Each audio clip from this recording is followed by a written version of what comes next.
एक ऐसा वायरस जो इंसान के शरीर को अंदर से तोड़ देता है, जिसकी वजह से पूरे गांव खाली हो गए और जिसके डर से कई देशों में इमरजेंसी लगानी पड़ी। लेकिन आखिर ये इबोला वायरस आया कहां से? कैसे पूरी दुनिया इसके नाम से कांपने लगी? और क्या आज भी इसका खतरा मौजूद है? नमस्कार दोस्तों, welcome to my YouTube channel जीव्स रिवील्स। आज हम बात करेंगे दुनिया के सबसे खतरनाक वायरसों में से एक इबोला वायरस की। इस वीडियो में हम जानेंगे इबोला की शुरुआत कैसे हुई, इसे पहली बार कैसे पहचाना गया, इसके लक्षण क्या हैं, कितने लोग इससे प्रभावित हुए, कितने देशों में फैल चुका है, इसकी दवाइयों और वैक्सीन की खोज कैसे हुई और आखिर में हम खुद को इससे कैसे सुरक्षित रख सकते हैं। तो वीडियो को अंत तक जरूर देखिए, क्योंकि आज की जानकारी आपकी सोच बदल देगी।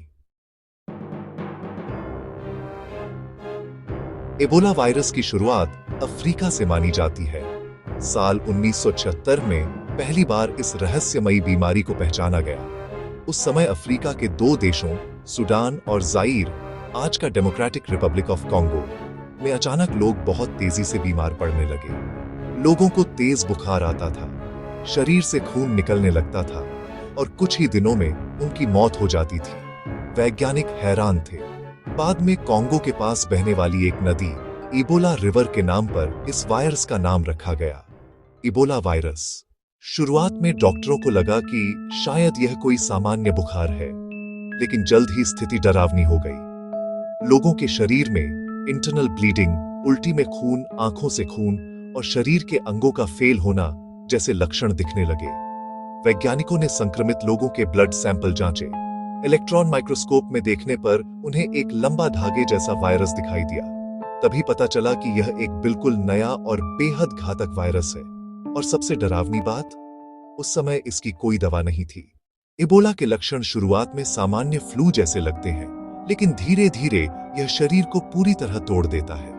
मुख्य लक्षण है तेज बुखार, सिर दर्द, कमजोरी, मांसपेशियों में दर्द, गले में दर्द। इसके बाद स्थिति गंभीर हो जाती है। उल्टी, दस्त, शरीर में rash, kidney failure, liver damage और शरीर से खून बहना। कुछ मरीजों की आंखों, नाक और मुंह से भी खून आने लगता है। इबोला की मृत्यु दर बहुत ज्यादा है। कुछ आउटब्रेक्स में 50% से 90% तक मरीजों की मौत हुई।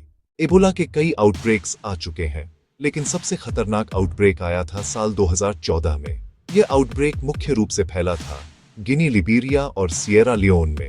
इस आउटब्रेक में लगभग 28,000 से ज्यादा लोग संक्रमित हुए और 11,000 से ज्यादा लोगों की मौत हुई। यह इतिहास का सबसे बड़ा इबोला आउटब्रेक था।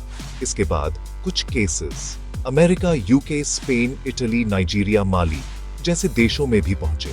हालांकि WHO और मेडिकल टीमों की मदद से इसे धीरे धीरे कंट्रोल किया गया।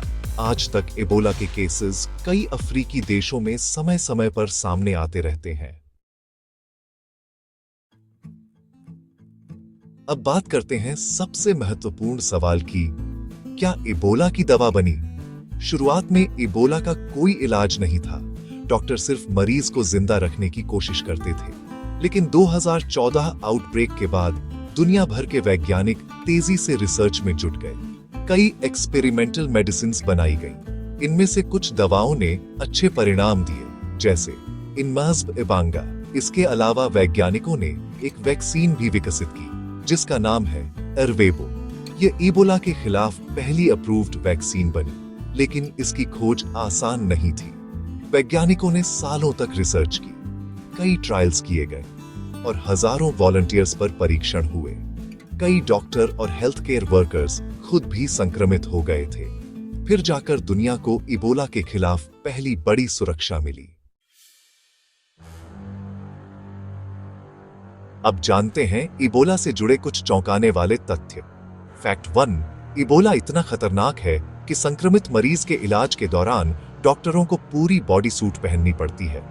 फैक्ट 2, कुछ मरीज ठीक होने के बाद भी महीनों तक वायरस अपने शरीर में कैरी कर सकते हैं। यह इबोला का सबसे टेरिफाइंग फैक्ट माना जाता है। अगर किसी व्यक्ति की इबोला से मौत हो जाए, तो उसका शरीर मौत के बाद भी इन्फेक्शियस रह सकता है, यानी मृत शरीर को छूने से भी वायरस फैल सकता है। इसी वजह से ट्रेडिशनल फ्यूनरल्स यानी अंतिम संस्कार इबोला फैलने का बड़ा कारण बने। कई जगहों पर लोग अननोइंगली संक्रमित शवों को छू रहे थे और वायरस तेजी से फैलता गया। फैक्ट 3, साल 2014 का एबोला आउटब्रेक इतिहास का सबसे बड़ा आउटब्रेक माना जाता है। यह मुख्य रूप से फैला था गिनिया, लिबेरिया और सिएरा लियोन में। इस दौरान 28,000 से ज्यादा लोग संक्रमित हुए और 11,000 से ज्यादा लोगों की मौत हुई। पूरी दुनिया में डर फैल गया था। एयरपोर्ट्स पर स्क्रीनिंग शुरू हो गई। लोग अफ्रीका से आने वाले यात्रियों से डरने लगे। WHO ने इसे इंटरनेशनल हेल्थ इमरजेंसी घोषित कर दिया। इबोला आउटब्रेक के दौरान कई गांव पूरी तरह खाली हो गए थे क्योंकि लोग डर के कारण वहां से भाग गए।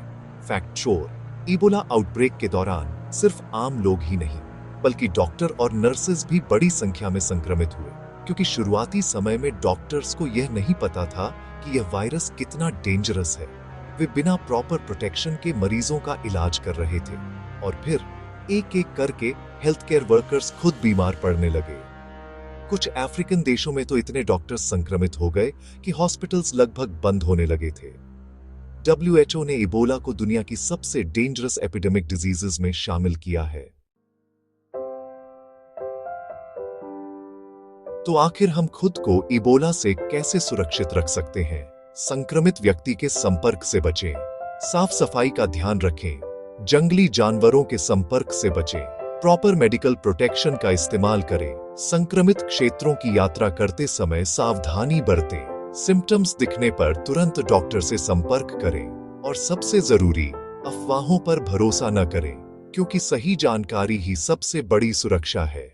तो दोस्तों, इबोला सिर्फ एक वायरस नहीं बल्कि इंसान और विज्ञान के बीच की एक बड़ी लड़ाई की कहानी है। एक ऐसी बीमारी जिसने पूरी दुनिया को डरा दिया, लेकिन साथ ही यह भी दिखाया कि विज्ञान और इंसानी हिम्मत मिलकर कितनी बड़ी चुनौती का सामना कर सकते हैं। अगर आपको यह वीडियो पसंद आया हो तो वीडियो को लाइक करें, कमेंट करके बताएं कि अगला वीडियो किस टॉपिक पर चाहिए और सब्सक्राइब जरूर करें जीव्स रिवील्स को। मैं मिलता हूं आपसे अगली रहस्यमयी और दिल दहला देने वाली कहानी के साथ। Thanks for watching.